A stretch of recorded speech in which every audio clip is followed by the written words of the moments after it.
Você acompanha a partir de agora TV Saber.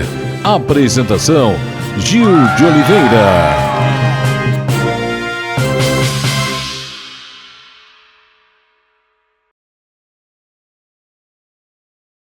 Um forte abraço a você, telespectador amigo da TV Cidade.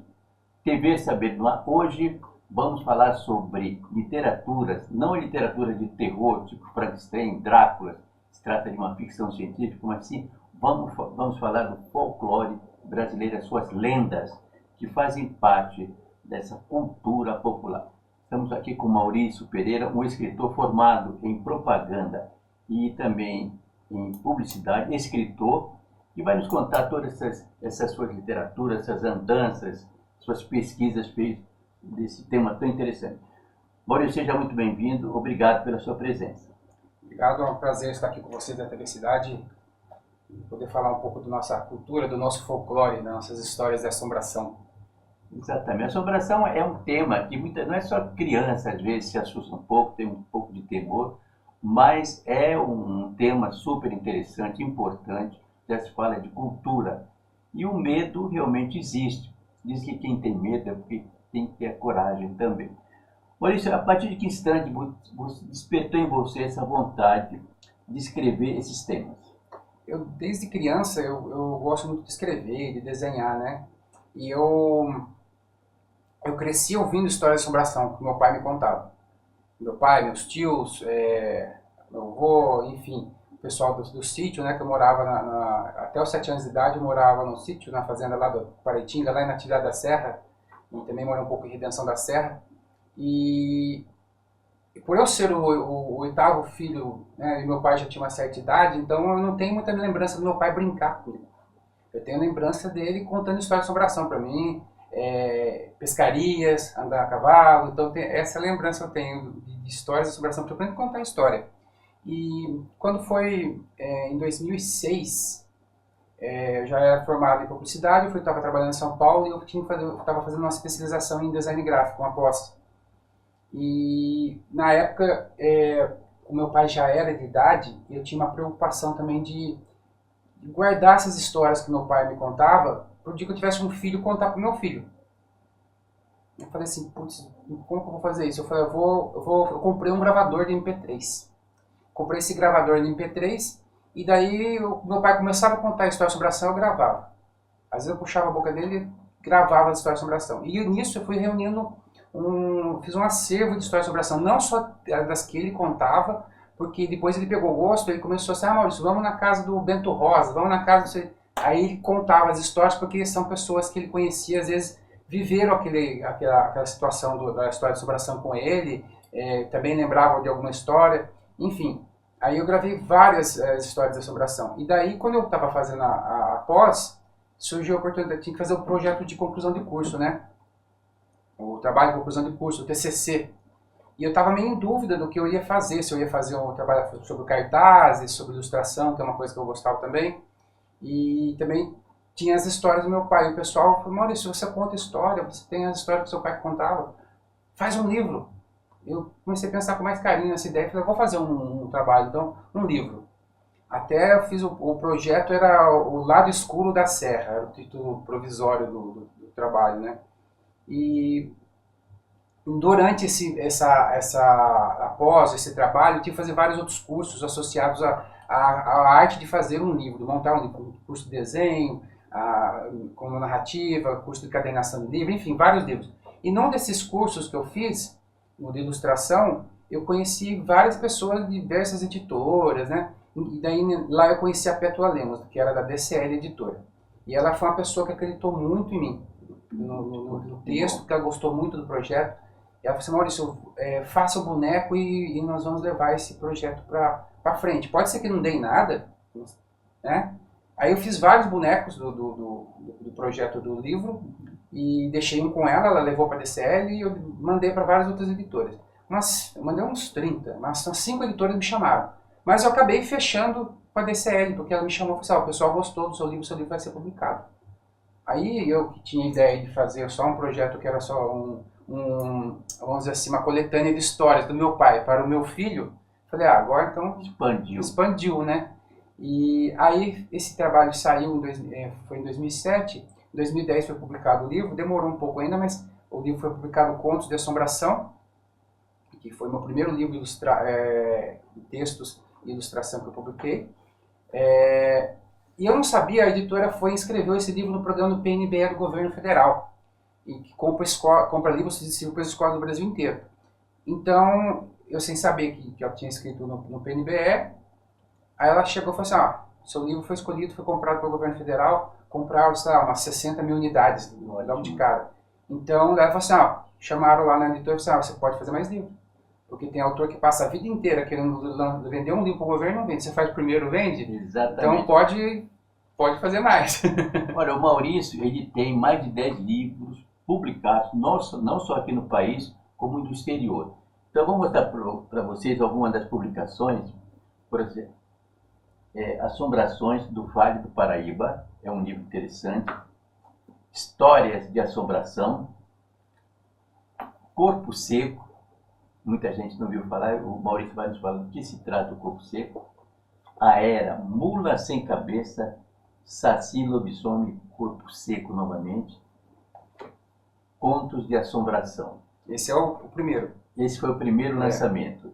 Maurício, como é que você se inspira, como é que é feita a sua pesquisa?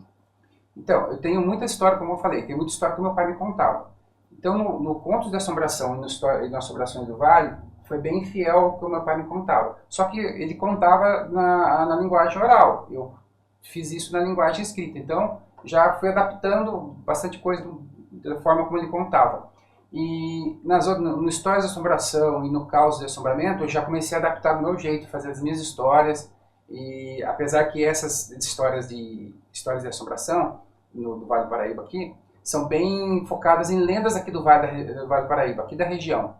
Então, das lendas que eu conhecia, eu fui escrevendo do meu jeito, no meu estilo. Interessante, Maurício, por exemplo, um dos destaques, Vaqueiro da Noite, Corpo Seco, Mula Sem Cabeça, Lobisomem Defunto na Rede. O que você pode nos falar a respeito desses personagens, dessas lendas? Por exemplo, o Corpo Seco. O Corpo Seco tem bem essa lenda aqui do norte do Paraná, Vale do Paraíba, sul de Minas, começo sul do Rio ali também. Tem bastante a lenda do Corpo Seco.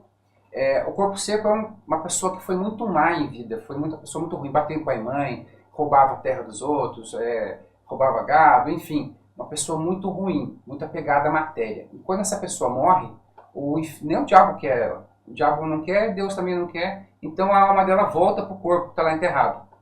E daí ela volta para o corpo, ela sai da terra. Ela sai da terra e fica vagando pelo cemitério. Daí o coveiro, o vigia do cemitério, vai e avisa a família. Assim, fulano lá virou corpo seco. Aí a família tem que arrumar alguém que tenha coragem de carregar o corpo seco. Existe a pessoa? Daí tem que arrumar alguém, um amigo, que foi amigo dele em vida, algum parente que tenha coragem. E daí eles marcam na sexta-feira à noite lá, vai lá no cemitério, o corpo seco monta tipo cavalinho no cara, e vai um padre rezando atrás com a vara de marmelo também na mão, rezando com água benta e vara de marmelo. Para caso ele queira fazer alguma coisa, joga água benta nele, surra ele com a vara de marmelo e vai rezando. Aí tem que levar ele onde ele quer. Geralmente é um mato, um local que foi propriedade dele, aí larga ele no meio do mato, larga lá e não pode dar as costas para ele, tem que voltar de ré, sem dar as costas pro corpo seco. Se você dá as costas, ele monta de novo para levar pro lugar. É seguido à risca. É um ritual que tem para largar o corpo seco no meio do mar. Ou senão você amarra ele lá também, não se pode, depois ele se solta. Você falou de sexta-feira. Sexta-feira de lua cheia é sexta-feira do lobisomem? O pessoal fala que a lua cheia mesmo, assim, foi a Hollywood que colocou no lobisomem. O lobisomem mesmo que não tem muita pode virar sem lua, se transformar assim, porque existem vários tipos de lobisomem, né? E pode se transformar sem lua, com lua, e toda semana, meio que quando ele quer. Por exemplo, o lobisomem tem um lobisomem pactuado, que é um lobisomem que faz o pacto com o tinhoso para virar lobisomem. Então ele não precisa de lua cheia, ele pode se transformar, e ele vai se transformar no bicho. A gente fala lobisomem, mas aqui no Brasil não tem lobo, só o lobo-guará, ele transforma e vira num cachorrão, porque é o que tem aqui, os bichos que tem por aqui. Porque o lobisomem pactuado ele se espoja no chão, no lugar que tem o cachorro, no lugar que tem um porco, daí vai virar tipo um lobisomem meio porco-homem, sei lá, com o vira-porco, né? Que aqui em Taubaté tem a lenda do vira-porco. Ou se ele vai virar sei lá, meio que um boi, geralmente é porco e cachorro mesmo que vira. Maurício, e mula sem cabeça? A mula sem cabeça fala que é a mulher que namora com o padre, né? Tem bastante histórias de mula sem cabeça aqui para a região também. Maurício, você que conhece muitas cidades do interior e tal, e a crença do pessoal mesmo assim, da roça, a crença com relação a essas lendas, como é que ela se dá? É bem presente essa crença nas lendas. Eu acredito que alguma coisa eles viram.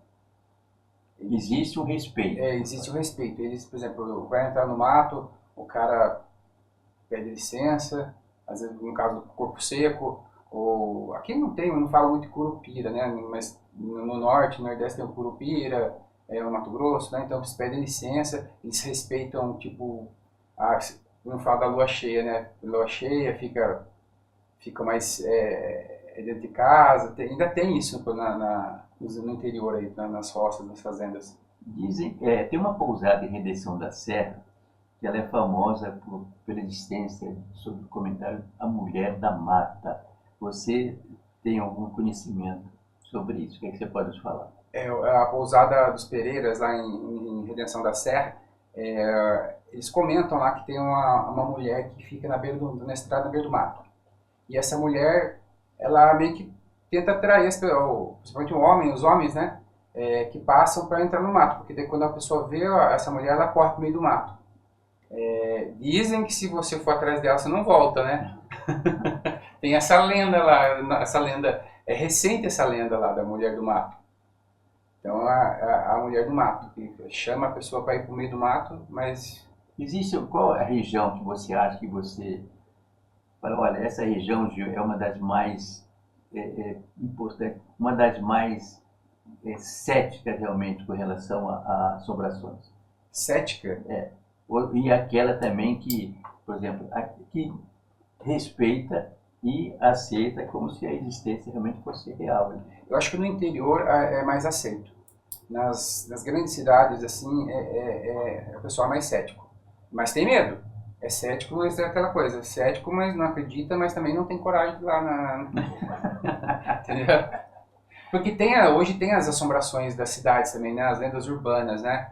Que nem quando eu falei que eu fiz a pós-graduação, tinha um rapaz que trabalhava comigo, que estudava comigo, ele era do Ceará. Ele falou assim, que quando ele veio pra cá, ele viu uma assombração, quando ele veio morar em São Paulo.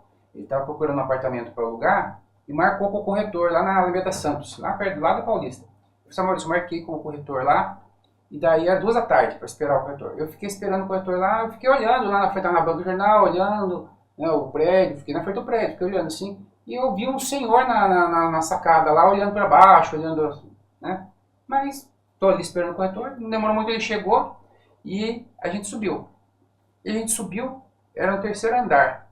Aí disse que ele começou a olhar, mostrou o apartamento, tudo, as coisas, tudo, tinha móveis todo o apartamento. Estava tudo coberto, assim, o corretor descobriu algumas coisas dele, e quando descobriu uma cômoda lá, tinha uma foto, era o senhor que ele viu na sacada. Aí já arrepiou, falou, quem que é esse senhor aqui? Aí esse senhor era o dono do apartamento, e ele faleceu, o apartamento está para alugar, né? Então, aí lógico que ele não quis alugar o apartamento. Acabou ali a negociação do apartamento. Maurício, eu não sei se você tem conhecimento, eu já ouvi alguns comentários que muitos anos atrás, naquela região de Piquete, de Lorena, que existia a questão do lobisomem. Você ouviu falar alguma coisa sobre? Eu acho que desse em específico de Lorena, Piquete, eu não vi falar, mas no Vale do Paraíba inteiro, o Brasil inteiro tem história do lobisomem, né? Tem uma história do meu avô, o meu avô paterno, meu materno, e diz que para eles era normal ver os lobisomens, então diz que o lobisomem estava enchendo o saco na frente da casa à noite. Era umas 10 horas da noite, o lobisomem lá, e diz que aquele vulto preto, é um cachorrão preto assim, e aquela cachorrada em volta, e aquele latido, e o meu avô não conseguia dormir. Aí diz que ele saiu na janela lá e falou assim, pois venha buscar 1 quilo de sal amanhã. Diz que se você oferecer alguma coisa para ele, no outro dia ele vem desencantado buscar o quilo. E diz que não deu outra. No outro dia, umas 3 da tarde, bateram palma lá. Aí ele foi ver, tava o cara na porteira com o chapéu na mão assim, ó. envergonhado. Porque daí, trabalho. aí ele, pois não. Aí o cara falou assim, não, eu vim buscar o que Voz MC me deu ontem à noite. Aí, porque daí ele sabe quem que é o lobisomem, descobre quem que é, né? Bom, Maurício, é uma grande verdade que as lendas do folclore brasileiro, essas lendas, elas são transmitidas de geração em geração, entendeu? Elas não perdem, entendeu, a sua existência. A que se deve isso? Eu acho que o ser humano vive de contar história, né? O ser humano é movido à história. Nós gostamos muito de ouvir histórias, desde os primórdios, né? Até hoje em dia a gente conta história. E essas histórias de assombração, eu acho que prende muitas crianças. Eu falo sempre que às vezes a criança não gosta de ler, não liga muito para livro. É falta do pai pegar o livro, ler para a criança toda noite. Isso estimula a criança a gostar de leitura, gostar de escrever, gostar de desenhar, enfim. E a tradição oral é uma das características do folclore, é a tradição oral, né? De você passar essa história para a próxima geração, seja de forma oral, seja de forma escrita. Às vezes o pessoal pensa, mas de onde você tirou essa história? A história não tem uma... Não tem, o anonimato é uma das características do folclore também, ou seja, as pessoas contam, mas não sabem quem que começou a contar essa história. Alguém contou um dia, essa história veio passando, às vezes tem histórias que são de séculos, né? Que nem a história do lobisomem mesmo, o lobisomem é da Grécia Antiga. Exatamente. Né? Maurício, como é que se dá, como é que se processa o seu dia a dia em relação às suas publicações, à divulgação dos seus livros, das suas criações? Olha, eu tenho um perfil no Instagram, é o @omalAssombrado, mal com U, porque é de Maurício, é um trocadilho. Então, lá eu publico, quase que diariamente, eu publico um conto, uma história curta, falando de uma lenda, de uma assombração, de uma curiosidade. E lá também eu ofereço os meus livros, tá? Tem um link lá onde eu vendo os meus livros, vendo os e-books. Hoje eu tenho caneca, tenho adesivo, tenho camiseta também. Então eu divulgo muito o meu trabalho pelo Instagram. Agora, atualmente, você está engajado em algum projeto novo? Eu estou desenvolvendo um novo livro do Saci. O título é o Saci, mas vai ter o Saci e outros contos folclóricos. Ou seja, tem Saci, tem lobisomem, tem corpo seco, mas tem mais um foco no Saci, mais histórias de Saci. Mas o Saci, na realidade, aqui, muita gente fala sobre São Luís do Paraitinga. Uhum. Na realidade, o Saci, ele não é de origem daquela cidade. A gente fala de muitos avistamentos de Saci em São Luís do Paraitinga, né? Mas o Saci, a origem do Saci é mais no sul do país. A cultura indígena o Saci é uma mistura, né? De cultura indígena com cultura africana, com cultura europeia. Porque o Saci tem o Saci original, era um curumim peralta, um curumim peludo, tinha as duas pernas. Então, veio com a cultura africana, ele perdeu uma perna e ganhou o cachimbo. O cachimbo e a mão furada, porque pagava o cachimbo na mão. Da cultura europeia, ele ganhou o gorro vermelho. Então, foi se formando o Saci, como a gente conhece hoje. E São Luís do Paraitinga é a terra do Saci, porque também tinha um grande saciólogo, nosso saudoso Ditão do Virgílio, né? E o Saci... Ele mesmo fala de diversos tipos de Saci, que eu não tinha noção dos vários tipos de Saci. O Ditão que falou a primeira vez que eu ouvi foi do Ditão, desses vários tipos de Saci. O Saci Trique, né, que é um Saci pequenininho, um Saci de 7 centímetros. Depois tem o Saci Sassurá, que é um sacizão grandão, já é mais maligno, tem dentes pontudos, orelhas pontudas, olhos de fogo, e fica fazendo tipo malabares com brasa, e anda no meio do mato. Ele não tem o gorro, ele pinta o cabelo dele com urucum. E tem o Saci Pererê, que é o popular que o Monteiro Lobato difundiu no sítio Capão Amarelo. Você se especializou aqui no Vale do Paraíba. Você já chegou a ler alguma coisa ou pesquisar alguma coisa, por exemplo, sobre curupira, sobre boto cor-de-rosa? Sim, sim. No meu Instagram tem postagem do curupira, do boto cor-de-rosa, tem do romãozinho, tem enfim, vários do Brasil inteiro. Na época que eu fiz o meu Instagram, que comecei a fazer esse Instagram, foi na época da pandemia, a minha ideia era focar só no Vale do Paraíba. Mas depois o Instagram foi crescendo, hoje eu estou com 33 mil seguidores, e os seguidores pedem, daí tem do Brasil inteiro, eles pedem de outras regiões, eles indicam as lendas para mim. Muitas das lendas que eu publico no Instagram são dicas dos meus seguidores. Então tem do Brasil inteiro e eu faço lendas, escrevo sobre lendas de outros países também, porque o pessoal pede, né? Então não consegui, acabou expandindo. Eu gostaria que você falasse um pouco mais, no começo você falou sobre um chamamento do governo federal pelas suas publicações, entendeu? E como é que está isso no momento agora? Olha, eles continuam comprando livro todos os anos. Eu tive 3 livros que praticamente eu vendi para o governo federal. Eu vendi, quer dizer, eu vendia não, a editora vendeu o meu livro, né? A editora que negocia. Com o Contos de Assombração, que foi o primeiro, depois foi o Caos de Assombramento e Quadrinhos, que é esse azul. Esse aqui. Esse também o governo comprou e distribuiu em todas as escolas públicas do país em 2011. E depois, em 2014, 2015, eu vendi esse livro do Corpo Seco, foi vendido para o governo de Minas. Mas na época teve uns probleminhas lá de licitação, lá, umas coisas lá, e acabaram cancelando todas as compras. Mas ele chegou a ser escolhido e a ser distribuído em todo o estado de Minas. E você tem livros publicados fora do país. Quais países? Eu vendo pela plataforma da Blue Books, que é uma plataforma americana e que é uma venda sob demanda. Então, o que acontece? Por exemplo, a pessoa está em Portugal, está lá nos Estados Unidos, ou está lá na Inglaterra e quer comprar o livro. Pelo site ela compra o livro, a editora, a Blue Books, manda o livro, o PDF, o arquivo do livro para a gráfica rápida mais próxima da pessoa, e lá imprime e monta o livro e manda para a pessoa, ou seja, o frete fica muito mais barato. Então daí é venda em todo o hemisfério norte. Maurício, você hoje, por exemplo, as crianças dos dias de hoje atuais, elas estão muito voltadas para, chegou até a inteligência artificial, entendeu? A internet, todo esse lado, esses avanços tecnológicos. Não se compara com crianças, por exemplo, de décadas passadas. Agora a pergunta, como é que você vê isso? Assim, elas, claro que o vídeo, hoje em dia o vídeo e a informação rápida, né, é um mundo cada vez mais fragmentado, a informação fragmentada, um mundo muito rápido, tende a seduzir as crianças. Mas é o que eu falei, se você tiver paciência, pegar um livro, começar a ler para a criança, sobre história de assombração, eles são muito atraídos por história de assombração.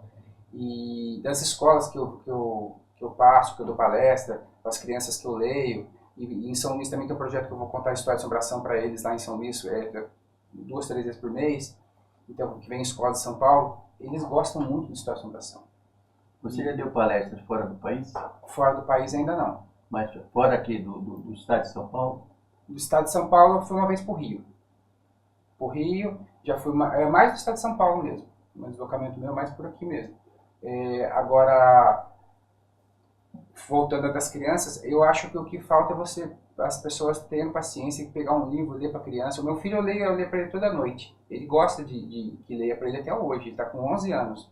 E ele gosta que leia até hoje. Ele cresceu ouvindo história de assombração para dormir. Em algum momento, Maurício, você já teve tipo aparecimento, alguma coisa que te chamou a atenção em alguma dessas cidades, assim, alguma roça? Você ouviu alguma assombração? Alguma coisa nesse sentido? Então, eu já vi algumas coisas que eu não achei explicação. O que foi? Até eu posso contar uma que foi aqui perto, bem perto daqui.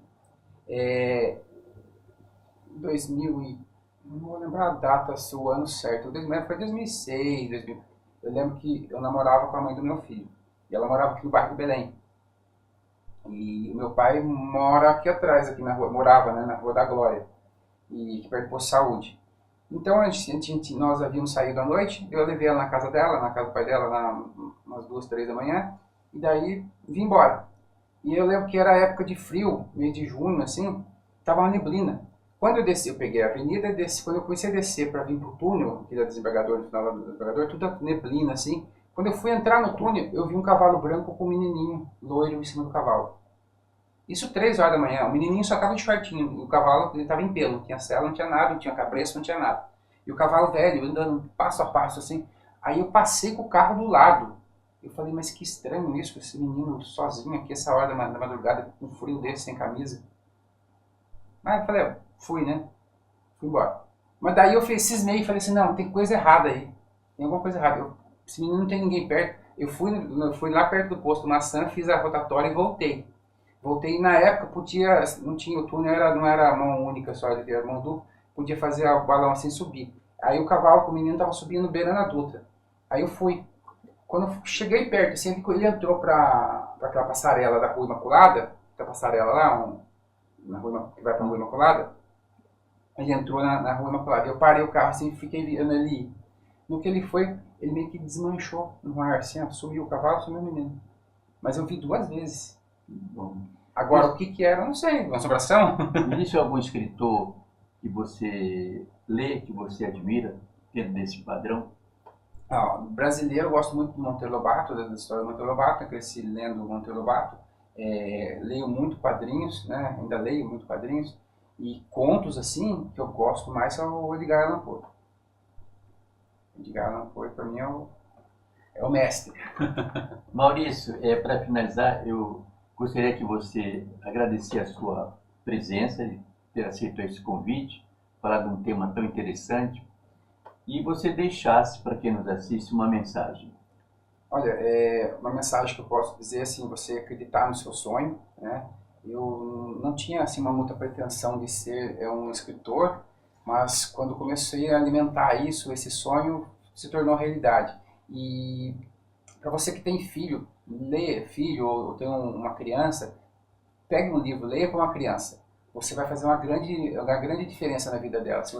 Isso cria uma memória afetiva em quem lê, quem ouve as histórias de assombração. Eu falo por mim mesmo e falo pelo meu filho. Leia com uma criança, pega um livro, leia para a criança, você vai ficar gravado na mente dessa criança por resto da vida. Maurício, muito obrigado pela sua presença. Sucesso para você. Espero que futuramente você retorne. É um prazer. Para falar Obrigado. das suas próximas publicações. Com certeza. Bem, conversamos com Maurício Pereira, escritor especializado em folclore brasileiro, lendas, principalmente aqui do Vale do Paraíba. TV Saber chega ao seu final. Agradecemos o carinho da sua atenção, da sua audiência. Estaremos de volta na próxima semana.